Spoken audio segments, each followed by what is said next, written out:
Hi everybody, welcome to Afterburner. I'm Bill Whittle.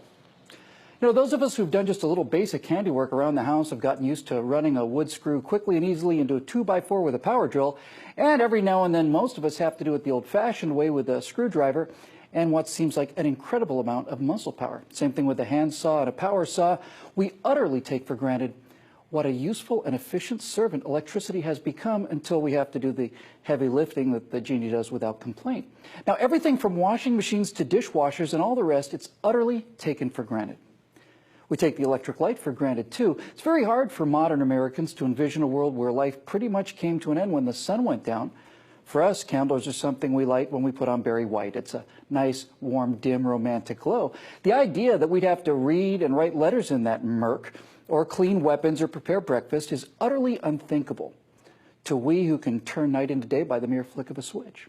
Coal heaters threw a tepid warmth for a radius of just a few feet, providing someone got up an hour before everyone else and paced the frigid floors to get it lit in the morning. And let's not forget that places like Miami, Florida, and Phoenix, Arizona were settled by men in linen suits with paper collars and women in hoop skirts and corsets before air conditioning was even a gleam in someone's eye. As I said, we take all of that for granted. The way we're starting to take 24-hour entertainment and 24-hour access to the world's information base, not to mention most of our family and friends through electronics and the internet. But what if all of that just went away? What if it was just suddenly lights out? I'm talking about losing the electric grid, and there's any number of ways that that could happen. It could happen naturally. For example, back in 1859, a gigantic solar flare, more properly known as a mass coronal ejection, caused enormous electromagnetic disruption of the incredibly crude, well, by modern standards anyway, telegraph systems of the time. This one incident, called the Carrington event, generated so much electromagnetic energy that some operators received electric shocks off of their equipment. Telegraphs are just essentially a thick copper wire with iron mechanisms at each end. Anything like the Carrington event today would not only fry electronics, it would completely overload our transformers. And even worse, the Earth's magnetic field, which does so much to funnel these high-energy events to the poles where they show up as aurora, well, that may be about to flip. There's growing evidence that the field is weakening dramatically, an indication that the North will become south poles and vice versa, which happens on an average of every 450,000 years, and which lasts for about 1,000 years, 1,000 years, without the magnetic shield that was in full effect in 1859. No, another one of those events, lights out. Detonation of a nuclear weapon above the United States, just one, produces a similar effect, in this case called EMP, for electromagnetic pulse. This also fries electronics and brings down electrical substations. One nuclear weapon, again, just one, in the hands of a rogue regime like Iran or North Korea, could take down the nation's electrical grid and send the United States back to the Stone Age for a year or two or three. Cyber attacks from, well, anywhere really, but most likely from Russia or China or both, can destroy or disable the entire electrical grid by tricking the computers that control them into issuing destructive commands. An enemy nation could black out this country without launching a missile, in fact, without even firing a shot. It might be very difficult to place the blame. And finally, in the terror attack that no one's heard of, a group of gunmen with AK-47s not too long ago shot up the transformers at a power station that powers all of Silicon Valley. In this coordinated, well-planned attack, they cut the data cables that control the station and shot holes in the coolant that keeps the transformers at operating temperature. Now, as it turns out, they cut all of the data cables except one. They missed one.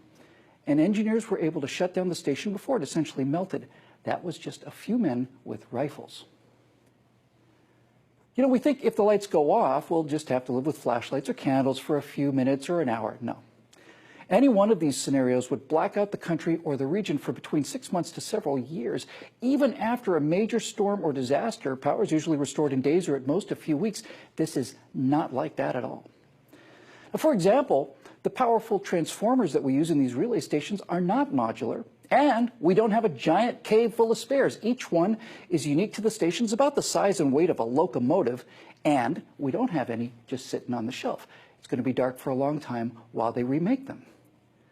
So we think, well, okay, well, no internet, no TV, that's inconvenient.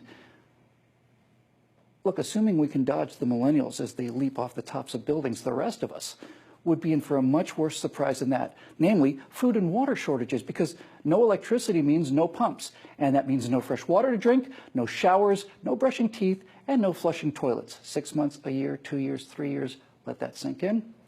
And of course, with the electronics in modern trucks cooked as well, and no power for refrigeration, we don't have the means to transport and preserve the vast amounts of food that our cities need each day. Plus, ATMs are down, streetlights are out, alarm systems are down.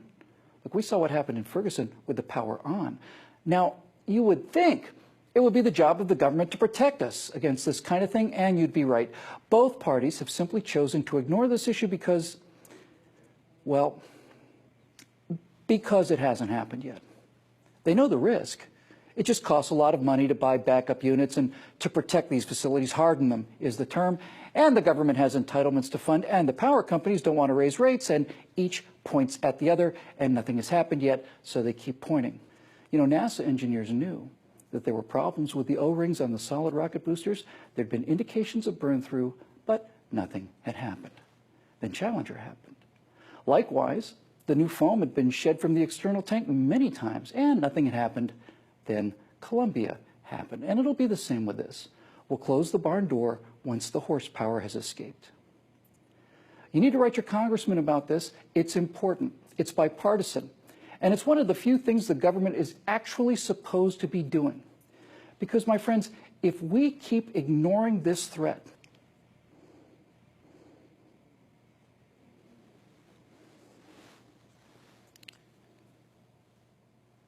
we're in trouble.